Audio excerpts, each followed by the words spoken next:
La parole est à Monsieur Laurent Saint-Martin, ministre délégué chargé du commerce extérieur et des Français de l'étranger.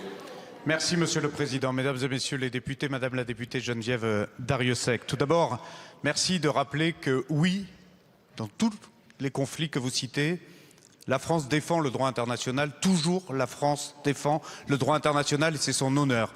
Et puisque vous parlez de droit international, certains oublient trop souvent que l'Iran, directement, ne l'a pas respecté. Et les accords de Vienne, notamment.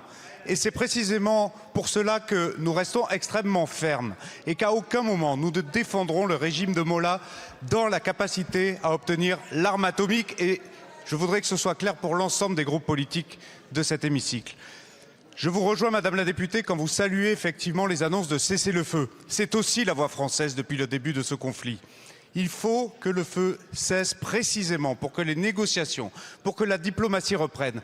Et quand la France dit cela, ce n'est pas un vœu pieux, c'est parce qu'elle sait, notamment avec ses partenaires britanniques, avec ses partenaires allemands, que c'est par la négociation que nous parvenons, par le dialogue avec l'Iran que nous parvenons, notamment comme nous l'avons fait il y a une décennie, à réduire et à permettre à ce que l'Iran ne se dote pas justement de ses programmes atomiques et balistiques. Oui, le dialogue et la diplomatie, contrairement à ce que l'on entend trop souvent, ça marche. Et oui, la diplomatie des pays de l'E3, comme on dit, Royaume-Uni, Allemagne, France, sont en capacité de poursuivre ces dialogues maintenant que le cessez-le-feu est assuré.